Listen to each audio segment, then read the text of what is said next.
Saviez-vous que le psaume 145 recèle des secrets impressionnants et des clés pour votre abondance spirituelle et matérielle?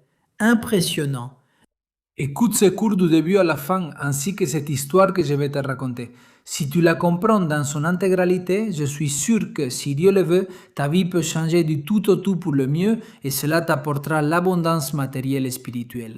Écoute cette histoire impressionnante. Une personne, plombier de profession, est appelée pour faire un devis. Très bien, il arrive dans une maison, très bien, c'est une maison très modeste, il voit comment elle est. La dame, la maîtresse de maison, la mère avec ses jeunes enfants, une maison vraiment très modeste. Et elle lui a demandé un devis pour faire une correction, une réparation dans l'installation sanitaire. Maintenant, ce n'était pas si simple, il y avait de l'eau sous le sol. Lui, en tant qu'expert, a vite compris que ce n'était pas juste un petit trou dans un tuyau, mais quelque chose de bien plus important. C'est pourquoi il a demandé quelques instants pour étudier la situation et ensuite vraiment étudier la situation. Il a vu quel allait être le devis et il a compris que la situation de cette famille, de celle-ci apparemment, était assez précaire. Par conséquent, il a décidé quelque chose de très spécial, qui était de baisser le prix de façon très substantielle, très substantielle. C'est pourquoi, au moment où il va annoncer le prix à la dame, il aperçoit soudainement sous le réfrigérateur. Il y avait une feuille avec des lettres rouges où il était écrit dette, une feuille d'une banque, dette, et on voyait un tableau quadrillé en noir. Elle avait jusqu'à une certaine date qui était le lendemain pour payer la dette. Apparemment, c'était une somme assez importante. Et si on ne lui fermait pas le compte, cela était écrit en très grandes lettres. Ce plombier était une personne très intelligente, très perspicace. Par conséquent, au moment où il est allé lui dire, il est allé lui annoncer le montant, il s'est tu et a dit: Vous savez quoi? Je vais commencer à travailler, probablement la mairie, la municipalité va me donner une autorisation pour faire ce travail gratuitement et la mairie, la municipalité va me payer. Ne vous inquiétez pas pour les coûts. Et la dame a dit, mais c'est quelque chose de simple. Elle a dit, non, ça va me prendre quelques jours, ça va me prendre quelques jours, pas de problème, très bien. Elle a dit quelques jours, c'est quelque chose de sérieux. Nous allons voir. L'homme ne voulait pas l'inquiéter. Il y avait les petits-enfants là, il a dit. Non, nous allons nous arranger, ne vous inquiétez pas. Demain, je vais apporter les matériaux. J'ai déjà plus ou moins compris ce que je dois faire. Très bien, pas de problème, merci beaucoup, merci beaucoup. Très bien, il arrive à la maison, soudain sa femme lui dit: Regarde, ton collègue t'a appelé. Il y avait un collègue avec qui il était associé et il est très excité par un travail impressionnant, un très grand projet de construction qui commence demain et vraiment avec une émotion incroyable. Il t'a appelé, il t'a laissé un message, il a dit de le rappeler. Waouh, demain, justement demain. Mais demain j'ai un travail, il a dit à une pauvre dame d'une famille. Il a dit oui, très excité. Bon, il a appelé son associé et il lui a dit, regarde, oui, de quoi s'agit-il? Il dit, tu ne sais pas. Quelle nouvelle j'ai? Demain, on commence un projet avec la plus grande entreprise de construction du pays qui s'est associée avec les pays voisins pour réaliser un projet en chaîne, dans des hôtels, et ceci et cela. Demain, on commence. Il a dit, écoute, mais demain, j'ai un engagement. Non, engagement, non. Il lui a dit, je ne comprends pas, mais bon, tu peux le reporter. Non, je ne peux pas le reporter. C'est qu'une famille que si je ne règle pas les problèmes, non. En résumé, c'est quelque chose de très sérieux. Si je vais appeler quelqu'un d'autre, ça, je sais déjà que cette famille ne peut pas me payer. Je me suis engagé à y aller, il a dit. Mais non, mais si tu ne viens pas, je dois appeler quelqu'un d'autre. On commence demain, il y a un contrat, on doit signer. Bon, laisse-moi y réfléchir. Il y a réfléchi. Il est sorti marcher. Il a commencé à parler avec Dieu. Il avait l'habitude de le faire tous les soirs, en prenant un moment pour parler seul à seul avec Dieu, avec ses propres mots. Et il lui a expliqué la situation, il lui a parlé de tout son cœur, et il a dit, je ne peux pas, non, je ne peux pas décevoir cette famille. En résumé, à un moment donné, il a reçu comme une sorte d'information divine, céleste. Et il a compris, et il a dit, au bout du compte, Dieu, tu es le créateur, tu es celui qui gère tout, je sais que la subsistance vient de toi. Comme il est écrit dans les psaumes, on le dit en hébreu, hébreu, hébreu. Il y a beaucoup de choses dans le cœur d'un homme et la volonté du Seigneur, c'est ce qui se réalise. Il y a beaucoup de pensées chez les gens, mais le conseil de Dieu, c'est ce qui va fortifier. Donc cela l'a vraiment fortifié, il a dit. Dieu, j'ai confiance en toi et je crois que ce qui est juste, c'est d'aider cette dame. C'est ce qui est juste, aider cette dame, cette famille. Par conséquent, il est rentré chez lui. Après avoir eu cette conversation d'environ 1 heure, il a marché dans un parc près de chez lui, très joli, et il a parlé à Dieu de tout son cœur. Il a pleuré, il a lu ceci, cela, il a parlé avec Dieu, il a réfléchi en lui-même. C'était vraiment un moment très spécial, même si, comme je l'ai dit, il avait cette habitude tous les jours. En fait, entre parenthèses, c'est une coutume juive millénaire de parler avec Dieu tous les jours, avec nos propres mots, en plus des prières communautaires, d'avoir des moments pour parler avec Dieu. Il est arrivé chez lui et sa femme, sachant cette situation, lui a demandé ce qui s'était passé, ceci et cela, et il lui a raconté. Sa femme, une grande sadéquette, une femme juste, elle a dit « Je suis avec toi, je te soutiens, ce que tu dis est correct, c'est Dieu qui pourvoit, c'est Dieu qui assure la subsistance. » Nous devons nous appuyer sur notre émouna, notre foi en Dieu, notre bitachon, notre confiance en Dieu. C'est ce qu'il faut faire. Je suis avec toi à 100%. Une famille magnifique, avec beaucoup d'émouna, beaucoup de foi en Dieu. Très droite, très morale. Et vraiment, il a appelé son associé et lui a dit, regarde, c'est ce que j'ai décidé. Son associé le connaissait et il lui a dit, j'ai compris, il a compris qu'il n'avait personne à convaincre parce qu'il le connaissait, c'était quelqu'un qui, quand il disait quelque chose, il le faisait. Et il a dit, eh bien, que ta décision soit accompagnée de beaucoup de bénédictions, je t'admire beaucoup. Mais moi, comme tu le sais, je dois continuer mon activité et je dois trouver une autre personne, il a dit. Eh bien, et la foi, bénédiction, les deux associés se sont donné des bénédictions et chacun a suivi son chemin. Et au lendemain, il est arrivé à la maison avec tous les matériaux et a commencé à travailler. Maintenant, le travail lui a pris des semaines. C'était une maison très précaire et une maison ancienne, vraiment avec un système sanitaire très ancien. Il a dû changer, il a vraiment dû investir de sa poche des sommes importantes. Et pendant ces semaines, il a vu quelle bonne famille, quel bon couple, à quel point ils étaient attentionnés avec leur fils et leur fille. Quant au mari, il avait lui aussi un travail très modeste. C'était quelqu'un de très honnête, bien sûr, mais une famille avec une situation économique très précaire. Et il a vu, ce papier était encore sur la pente et il s'est évidemment imaginé qu'il n'avait pas pu le payer. Et en fait, il faisait vraiment quelque chose d'impressionnant. Il voyait qu'au déjeuner, il cuisinait ce qu'il pouvait, mais il n'y en avait pas non plus. Parfois, il venait apporter du pain et du lait du supermarché, et il apportait aussi d'autres choses, et des bonbons pour les enfants. Et donc, en gros, il est devenu ami avec la famille, et il a vraiment commencé à... Il ne se contentait pas de réparer la maison, il leur apportait aussi de la nourriture, parfois des vêtements de ses enfants, il leur apportait des affaires de ses enfants. Et vraiment impressionnant. Très bien, les semaines ont passé, grâce à Dieu, il a réparé tout ce qu'il devait réparer, impressionnant, et à la fin, le couple. Tout bon, comment pouvons-nous payer? Quel est le montant? Et il a dit, ne vous inquiétez pas, comme je vous l'ai dit au début, les services de la mairie vont sûrement s'occuper de ça. Il n'y a pas de problème, ne vous inquiétez pas, tout va s'arranger, très bien. Ça, le fils aîné, qui était encore un petit garçon, mais le fils aîné a tout entendu, très bien. Écoutez ceci, c'est impressionnant. Impressionnant. Impressionnant. Quelques dizaines d'années passent depuis cette histoire. Très bien, c'est plombier. Il décide de construire une maison avec sa femme. Ils ont décidé de construire une maison.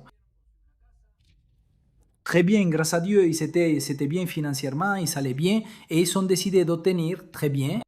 Il a demandé des devis dans différents magasins de matériaux et il a reçu différents prix. Très bien, très bien. Il est allé au dépôt de matériaux qu'il avait choisi la meilleure en termes de prix et de service. Très bien. Il est arrivé à la quincaillerie et il a vérifié que c'était bien les matériaux qu'il avait commandés. Très bien, ils lui ont dit très bien, excellent, tout est très bien, bon, très bien, excellent. Soudain, il est là, mais il n'avait pas encore confirmé l'achat. Il n'avait pas confirmé l'achat.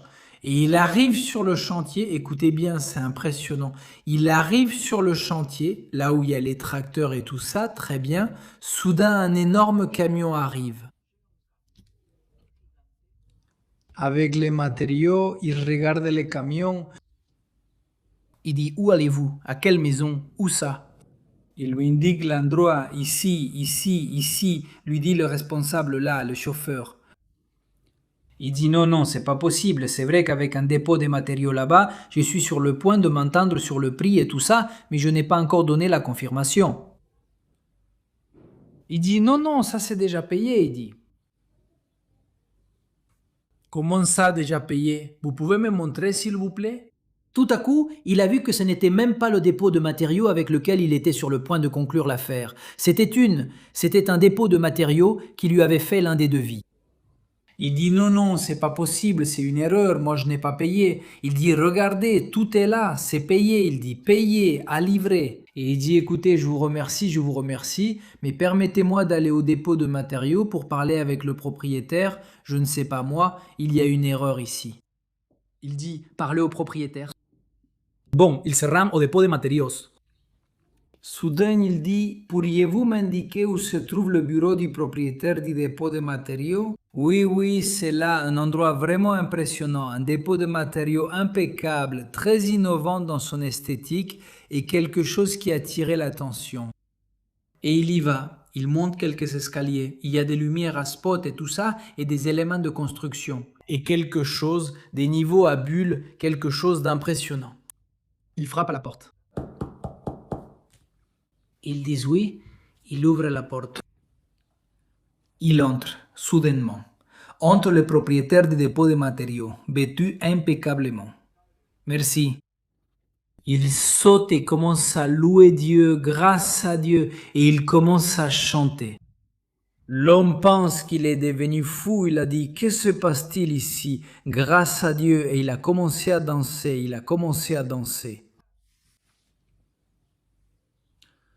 Quand le propriétaire du dépôt de matériaux a compris que cet homme ne comprenait rien, il s'est calmé et lui a dit, s'il vous plaît, asseyez-vous. Et il lui dit comme ça, il lui dit, comment allez-vous? Très bien, écoutez, je viens parce qu'il y a eu une erreur. Il dit, il n'y a aucune erreur. Non, vous ne savez pas qui je suis ni ce dont je parle. Je sais qui vous êtes, vous me reconnaissez. Et le monsieur, le plombier, commence à regarder et dit, ton visage me dit quelque chose, mais non. Il dit, je vais te dire une phrase qui va peut-être t'aider à me reconnaître. Ne vous inquiétez pas, la mairie, la municipalité va payer.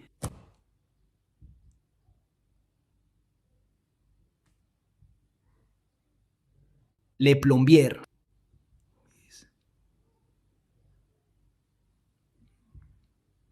Tout à coup, il a compris et il a dit, mais... Ah, c'était toi le garçon. C'était toi le garçon du... Waouh, comment ça va? Merci. Il l'a reconnu, il s'est souvenu. Merci.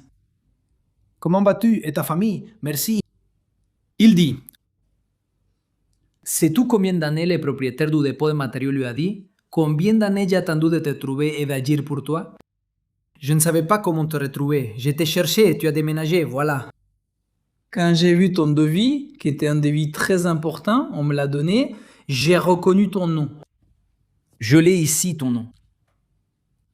Et je te remercie aussi d'avoir aidé mes parents à régler la dette auprès de la banque. Il avait aidé ses parents à rembourser la dette à la banque. Seul Dieu sait ce que tu as fait pour ma famille. Alors 0,001 de ce que je peux faire pour toi, je ne vais pas le faire. Je ne vais pas t'offrir tous les matériaux de construction pour ta nouvelle maison. Histoire impressionnante.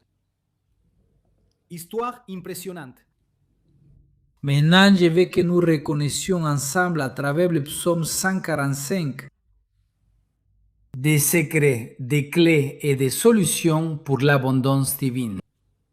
Qui arrive même, comme dans ce cas qui est même arrivé, évidemment, ce monsieur, le plombier, jamais il ne s'est attendu à ce que le fils de la famille lui fasse un cadeau des dizaines d'années plus tard. Tout lot de matériaux pour la construction de sa nouvelle maison, il ne l'a jamais imaginé ni fait pour cela. Mais même à ce niveau, il a reçu, même au niveau matériel, il a reçu une abondance matérielle. Et je veux que nous plongions dans quelques versets du chapitre 145 des psaumes, psaume 145. Impressionné comment ce plombier a mis certaines choses en pratique, même peut-être sans en être totalement conscient. Mais qu'en serait-il si toi et moi, si nous pouvions vraiment comprendre et puiser comme d'un puits d'eau les eaux de la Torah, de ce puits, de cette source d'eau vive? La Torah des vies peut nous donner une abondance matérielle et spirituelle de façon impressionnante. Maintenant, je vais partager avec toi quelques versets des psaumes du 145 et je veux que nous voyions ensemble comment il a accompli ce que disait le psaume. Impressionnant. Premièrement,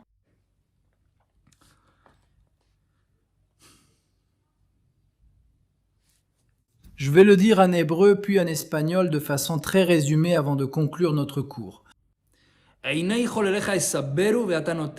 Je le formule librement.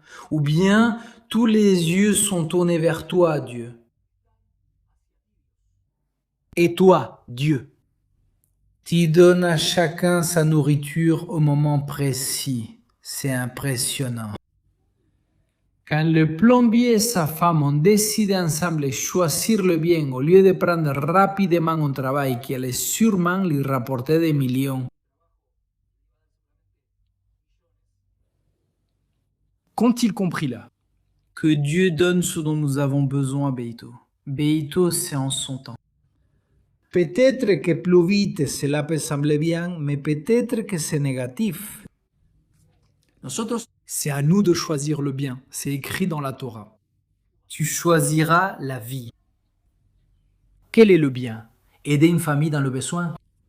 C'est ce à quoi je me suis engagé, c'est ce que je vais faire. Impressionnant. Ceci est le verset 15 du chapitre, le chapitre 145 des psaumes. Verset suivant. 6. Poteach et yadecha. Nous demandons à Dieu, ouvre ta main et donne l'abondance à chaque être vivant selon ses besoins. Mais ici, il y a un secret, j'espère que nos sages, et il a plutôt dit Ratson. Cela aurait pu être écrit ainsi, et donne l'abondance à chaque être vivant. Et ensuite il dit selon sa volonté, selon ce qu'il veut. Par conséquent, voici un secret impressionnant. Selon ce que tu veux, Dieu te guidera et il va t'aider. Par conséquent, tu dois vraiment savoir. Savoir, quand je dis savoir, c'est aussi la pleine conscience. Avoir conscience, une conscience de soi, pour vraiment savoir si ce que tu veux et ce que tu devrais vouloir. Parce que, comme nous l'avons dit, si la personne de s'enrichir à tout prix, sans se soucier de ce qu'il y a au milieu, c'est quelque chose de très négatif. Il faut profiter du processus. Et chaque étape est une grande bénédiction de Dieu. Dans ce cas, Dieu lui a offert cette scène, cette famille dans les besoins. C'était un cadeau de Dieu. Un cadeau au niveau spirituel de l'action impressionnante de la façon dont il les a aidés. Même matériellement, après plusieurs années, des signes 10 ans plus tard, il en a aussi eu une récompense matérielle. On ne le fait pas pour ça, et lui non plus ne l'a pas fait pour ça. Mais même au niveau matériel, nous recevons l'abondance. Il faut donc identifier ta raison et ta volonté, comme l'expliquent nos sages. C'est impressionnant. C'est un principe spirituel impressionnant. Je le dis en hébreu, plus je traduis. Baderech Shadam Rotzeleiler Bamolichinoto. Sur le chemin que la personne veut emprunter, c'est sur ce chemin que Dieu la conduit. C'est-à-dire, Dieu, comme il est aussi écrit, Dieu dit ceci, celui qui veut faire le bien, Dieu l'aide. Celui qui, que Dieu ne le permette pas, veut faire le mal, la porte n'est pas fermée. La porte est ouverte, mais il ne l'aide pas. Vous comprenez? Si Dieu, dans son amour infini pour nous, veut faire le bien, veut aller vers le bien, Dieu va t'emmener vers cet endroit. Lisons-le, prenons l'exemple du plombier, c'est impressionnant. Dieu, évidemment, dans sa sagesse infinie et dans son amour infini et sa connaissance profonde de nos cœurs, savait que ce plombier voulait le bien, voulait aider. Et qu'a-t-il offert à cette famille qui avait besoin de son aide? Il aurait pu dire, écoutez, je ne peux pas vous aider, je peux trouver quelqu'un d'autre, chercher une excuse et voir comment arranger ça de la meilleure façon possible. Et choisir le grand plombier, le travail des millions. Et il n'a pas fait ça. Et Dieu, le connaissant, lui a offert cette option. C'est impressionnant. Là où tu veux aller, Dieu va t'y amener. On dit en hébreu, l'autre chose que je t'ai dit auparavant, c'est comme ça. Avaletaye mesainoto. Celui qui veut faire le bien, on l'aide. Avalitame eden. C'est lui qui veut faire le mal, je l'ai dit avec mes propres mots, de façon libre. C'est lui qui veut faire le mal, comme nous l'avons dit, la porte n'est pas fermée à clé. C'est-à-dire, Dieu donne le libre arbitre à chaque personne pour qu'elle choisisse soit la vie, soit que Dieu ne le permette pas, l'opposé. Et il est écrit dans le verset « Ubadiarata bajahimi » tu choisiras la vie. Par conséquent, il y a ici quelque chose d'impressionnant. Que Dieu veille sur toi à chaque instant, t'aime, a confiance en toi, t'embrasse à chaque instant. Et chaque pensée, parole et action que tu fais, penses ou dis est supervisée par Dieu à chaque instant. Dieu est à tes côtés, constamment. Dans un instant, nous allons arriver à un verset impressionnant sur ce sujet. Par conséquent, tout ce que je suis en train de te dire, essaye de le relier, fais le lien, et comme ce sont des clés impressionnantes, des canaux, des conduits d'abondance spirituelle et matérielle pour ta vie, c'est pertinent pour ta vie. Par conséquent, souviens-toi de l'exemple, de l'histoire que je t'ai racontée, que j'ai racontée au début. Relis les versets et enseignements que je te donne, cela t'aidera beaucoup dans ta vie. Aujourd'hui et demain si Dieu le veut, et après-demain pour l'éternité si Dieu le veut. Écoute, nous poursuivons avec les versets.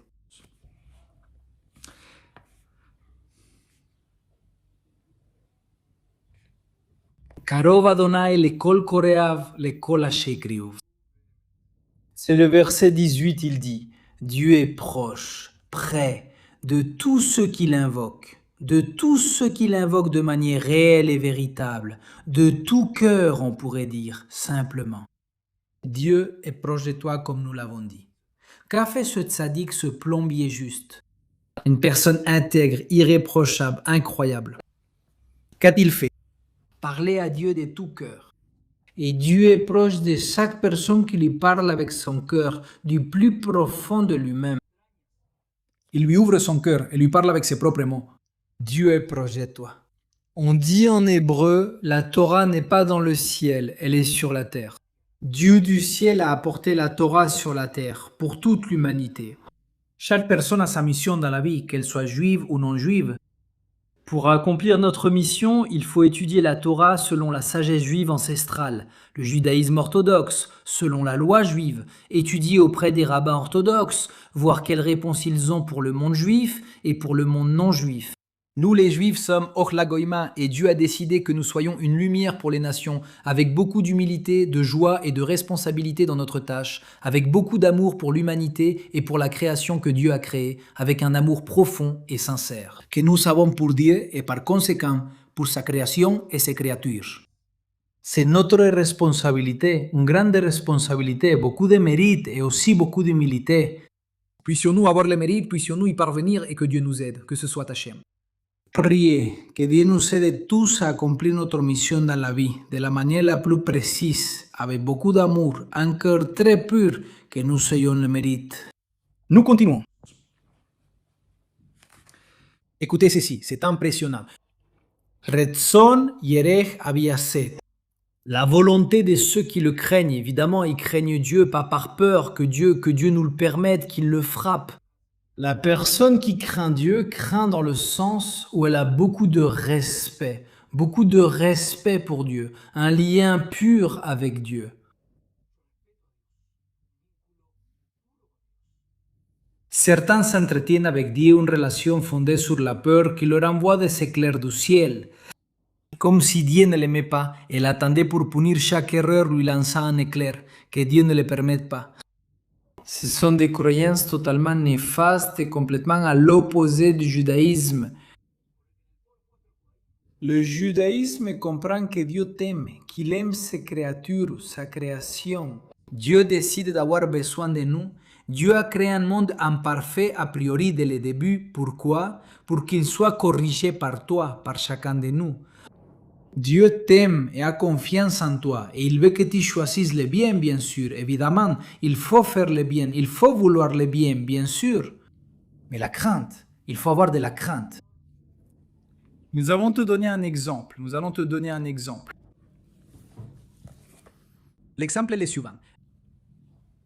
Pense à quelqu'un que tu aimes de tout ton cœur. Et tu n'as pas peur que cette personne te frappe. Mais tu as peur de faire quelque chose que Dieu n'autorise pas et qui pourrait blesser cette personne, qui pourrait la blesser. Par conséquent, ta crainte n'est pas la crainte qu'il ou elle te punisse, non. Tu ne veux rien faire, même pas au niveau de la pensée, de la parole ou de l'action, qui puisse nuire au lien avec cette personne ou lui faire du mal. Par conséquent, tu crains cela, parce que tu l'aimes. De la même manière, à titre d'exemple, pense au lien avec Dieu. Nous devons aimer Dieu, étudier la Torah. Et la Torah, qu'est-ce que la Torah? La Torah, c'est la volonté de Dieu pour nous. C'est la voix de Dieu dans ce monde. Écoute, le premier mot du premier commandement en hébreu est Anochi.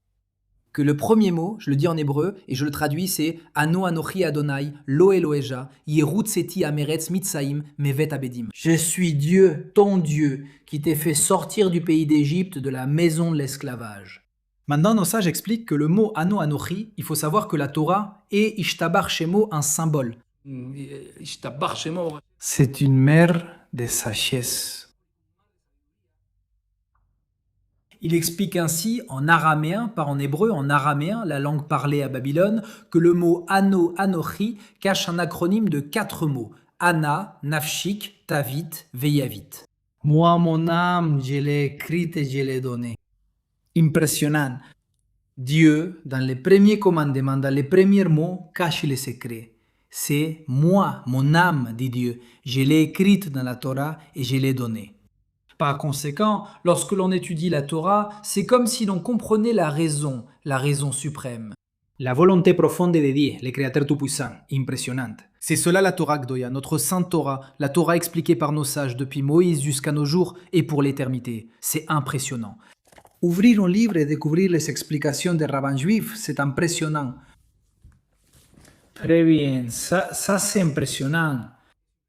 Le deuxième commandement est Lo Yelo Imacherim Alpanai, qui est essentiellement l'interdiction de l'idolâtrie. Que Dieu dit au monde que si tu veux te lier à Dieu, comme dans l'exemple du plombier, quand il a parlé avec Dieu.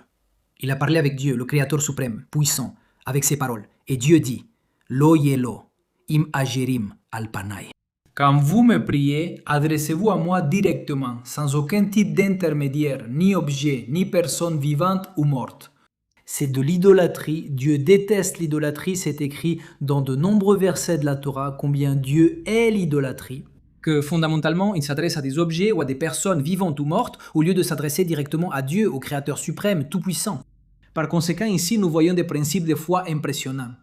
Et il dit ainsi, je répète.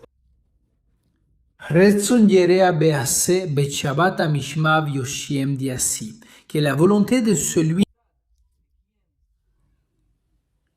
craignant Dieu, comme nous l'avons dit précédemment, aime Dieu, ont une relation saine avec Dieu. Il fera, Dieu accomplira la volonté de ces personnes et leur prière, Dieu l'écoutera et les sauvera. Écoutez ici aussi quelque chose d'impressionnant. Cette personne a sauvé cette famille, le plombier a sauvé la famille et Dieu lui a sûrement offert beaucoup d'abondance dans sa vie, sûrement à la famille du plombier aussi, sûrement il leur a donné l'abondance. En fait, il a voulu bâtir une nouvelle maison et des dizaines d'années plus tard, il n'a connu que l'abondance. Et Dieu lui a aussi offert les matériaux pour sa nouvelle maison, même comme nous l'avons dit auparavant. Au niveau matériel, Dieu leur a offert les matériaux de la nouvelle maison. Impressionnant. Homer Adonai et kol ohavav et kol hareshaim yashmir.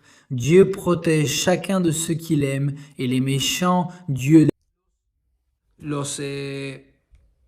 Les fait sortir dehors, il les élimine, disons. Très bien.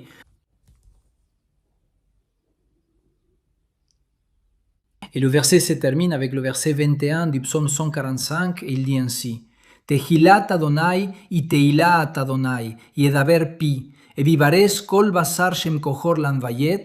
Il dit ainsi: je le dis avec mes mots de façon libre, que ma bouche va être une. Tehila va être un chant, une louange à Dieu, et chaque personne va être une bénédiction adressée à Dieu.